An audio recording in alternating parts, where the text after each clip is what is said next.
কোন কিছুর সাথে এই তিনটি জায়গাকে উপমা তুলনা মিসাল দেওয়া যাবে না। তো তারপর চিন্তা করলাম 2 রাকাত সালাত আদায় করি। নামাজ, মসজিদ দেখলাম এত সুন্দর একটা মসজিদ, তাহিয়াতুল ওযু দুখুলুল মসজিদ, একটু পড়ি। 2 রাকাত সালাত আদায় করে যখন বের হচ্ছিলাম, আমার চোখটা আটকে গেল ফ্রন্ট গেট, এই মূল বড় গেটটার মধ্যে চোখটা আটকে গেল। মাহাথির মোহাম্মদ এই জিনিসটাকে এত সুন্দর করে ইসলামিক ক্যালিওগ্রাফি দিয়ে লিখেছেন, ফাইদা কুদিয়াতিস সালাত, নামাজ যখন শেষ হয়ে গেল, ফান্তাশিরু ফিল আরদ, জমিনে ছড়িয়ে পড়ো, ওয়াবতাগু মিন ফাদলিল্লাহ, আল্লাহ তাআলা যে রিজিক জমিনের মধ্যে রেখেছেন সেখান থেকে রিজকের অন্বেষণে, রিজকের তালাশে নামাজ যখন হয়ে গেল, মসজিদে তাসবিহ নিয়ে বসে থেকো না।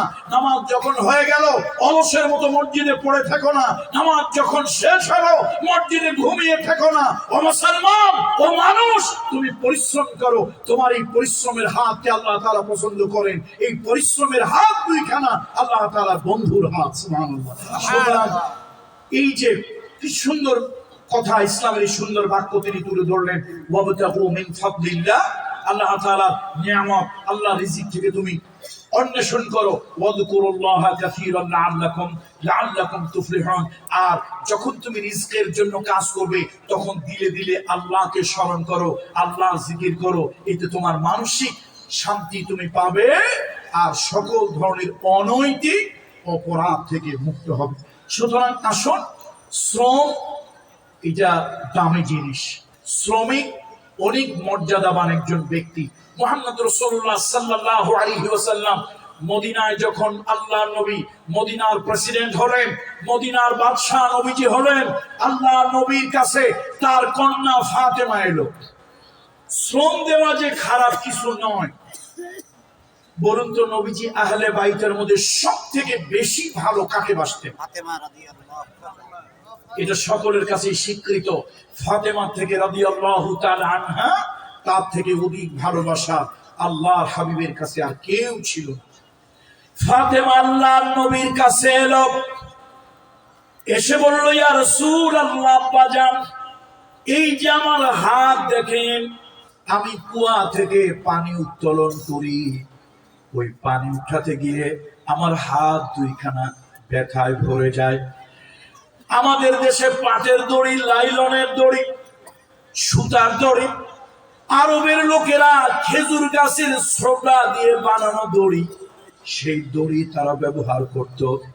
বালতির মধ্যে খেজুর গাছের ছোবড়া দিয়ে পাকানো দড়ি, ওইটা বালতির সাথে লাগায় দেওয়া হতো, আর বালতি কুয়ার মধ্যে পানি ফেলার জন্য কুয়ার মধ্যে দেওয়া হতো, পানি তোলার জন্য কুয়ার মধ্যে বালতি ফেলা হতো। এই বালতি যখন টেনে টেনে উঠানো হতো, হাত দুটার মধ্যে প্রেসার পড়তো। আল্লাহ নবী এত ভালোবাসতেন ফাতেমাকে, রাসূলুল্লাহ তো ভালোবাসতেন। আল্লাহ নবী যখন কোন অভিযানে যাবেন, নবীজি সবার সাথে দেখা করতে করতে করতে সকলে শেষে গিয়ে ফাতেমাতুজ জোহরা রাদিয়াল্লাহু তাআলা আনহা, নবী তার সঙ্গে দেখা করতেন। আবার আল্লাহ নবী যখন কোন অভিযান থেকে রাসূলুল্লাহ যখন ফিরে আসতেন, সর্বপ্রথম নবীজি ফাতেমার ঘরে ঢুকতেন, তার সঙ্গে দেখা করতেন। আল্লাহ নবী বলতেন, ফাতেমা আমার কলিজার টুকরা, যে ফাতেমাকে কষ্ট দেয় সে যেন আমি নবী মুহাম্মদ রাসূলুল্লাহকে কষ্ট দেয়। সে ফাতেমাতুজ জোহরা আল্লাহ নবীর কাছে এসে, আল্লাহ রাসূলের কাছে এসে বলছে, ইয়া রাসূলুল্লাহ, এই যে জাতা দিয়ে আমি গম পিষে আটা বানাই, ইয়া রাসূলুল্লাহ, আমি কুয়া থেকে পানি তুলি, আমার হাত দুইটা মাঝে মাঝে রক্তাক্ত হয়ে যায়। হুজুর, আমার জন্য একজন দাসী বাদীর ব্যবস্থা করে দেন। একজন দাসীর যদি ব্যবস্থা করে দেন, ওই দাসী কাজ করলো, আর আমি ওই সময় ইবাদত বন্দেগী করব। আল্লাহর নবী বললেন, মা, আমি নতুন ইসলামী রাষ্ট্রের দায়িত্ব নিয়েছি। ও মা, এখনো এতিমের ঘরে খাবার পৌঁছায় দিতে পারি নাই, এখন আমি বিধবার ঘরে খাবার পৌঁছায় দিতে পারি নাই, এখন আমি গরিব মানুষগুলোর ঘরে ঘরে খাদ্য খাবারের খোঁজ খবর নিতে পারি নাই। এমতো অবস্থায় তোমার ঘরে একজন চাকরানী, তোমার ঘরে একজন কাজের মহিলা ব্যবস্থা করে দেওয়া আমার পক্ষে সম্ভব নয়। মা তুমি কাজ করো। ফাতেমাতুজ জোহরা বাবার প্রতি অভিমান করলেন, রাগ না, কি করলেন? অভিমান করলেন।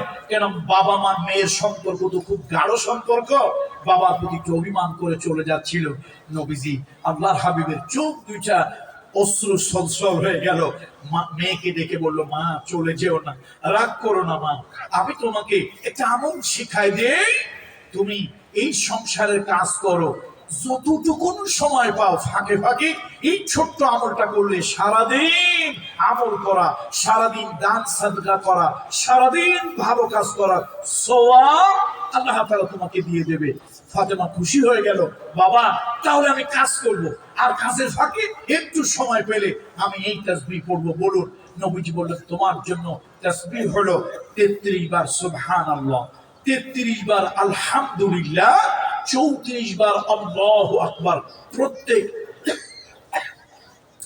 প্রত্যেক ফরজ সালাতের পর তুমি এই তাসবিহ পড়বে।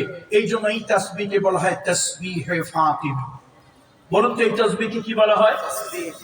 আমরা শুধু ফজরের নামাজের পরে পড়ি, আসরের নামাজের পরে, সালাতের পরে পড়ি না। আজকে একটা আমল শিখে যান বন্ধুরা, একটা আমল শিখে যান।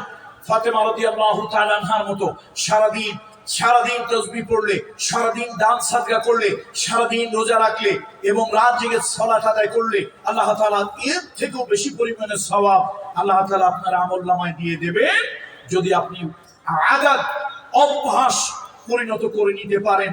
প্রত্যেক ফরজ সালাতের পরে 33 বার সুবহানাল্লাহ, 33 বার আলহামদুলিল্লাহ, 34 বার আল্লাহু আকবার।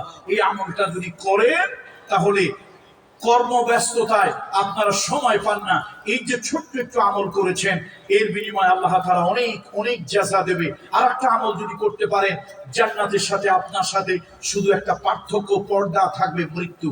নবীজি বলেছেন, কেউ যদি প্রত্যেক ফরজ সালাতের পরে আয়াতুল কুরসিটা নিয়মিত পাঠ করে এবং এইটা তার একটা আদাত, একটা স্বভাবে পরিণত করে, অভ্যাস, এটা তার একটা অভ্যাসে যদি পরিণত করে, প্রত্যেক ফরজ সালাতের পরে আয়াতুল কুরসিটা সে যদি খুব মনোযোগ সহকারে এবং মনের আবেগ নিয়ে, ভক্তি শ্রদ্ধা নিয়ে যদি পড়ে, আল্লাহ তাআলার এই বান্দার সাথে আর জান্নাতের সাথে, এই ব্যক্তির সাথে আর বেহেশতের সাথে কোনো পার্থক্য, কোনো প্রতিবন্ধকতা, কোনো পর্দা, কোনো ধরনের নিষেধাজ্ঞা নাই। শুধু একটি প্রতিবন্ধকতা, পর্দা মাঝখানে আছে, তার নাম মৃত্যু। অর্থাৎ মৃত্যুর পরেই এই লোকটা নিশ্চিত নির্ঘাত আল্লাহর জান্নাতি হবে। তবে এই আমল আমরা করতে পারি কি পারি না? অনেক বন্ধুরা আলহামদুলিল্লাহ, আল্লাহ আপনাদেরকে অনেক মর্যাদা দিয়েছে, অনেক সম্মান। মুহাম্মদ রাসূলুল্লাহ মানবতার বন্ধু অনেক সম্মান আপনাদেরকে দিয়েছে। আপনারা ফাঁকে ফাঁকে একটু এই আমলগুলি করবেন, অনেক সওয়াব আল্লাহ তাআলা দেবে। আসুন আমরা মূল আলোচনায় ফিরে আসি। কোরআনুল কারীমের মধ্যে সবথেকে বেশি নাম যেই পয়গম্বরের, তার শ্রম জীবন, তার শ্রমিক জীবনের কথা আমরা স্মরণ করি। হযরত মূসা আলাইহিস সালাতু ওয়াস সালাম, তিনি একজন লোককে শাসন করতে গিয়েছিলেন। একটা লোক, এটা হলো ফেরাউনের গোষ্ঠী। এই ফেরাউনের গোষ্ঠীর একটা লোক, এই লোকটা খালি ঝগড়া লাগায়। তো শেষে তাকে একটু শাসন করতে গিয়ে মূসা আলাইহিস সালাম একটা থাপ্পড় মেরেছিল। আসলে পয়গাম্বরী শক্তি তো, প্রত্যেক পয়গাম্বরকে আল্লাহ তাআলা ওই যুগের 40 জন নওজোয়ান যুবকের শক্তি আল্লাহ তাআলা একজন পয়গাম্বরের গায়ে আল্লাহ তাআলা দিয়েছেন। সুবহানাল্লাহ। শাসন করার জন্য ছোট্ট একটা থাপ্পড় মেরেছে, এক থাপ্পড়ে লোকটা শেষ।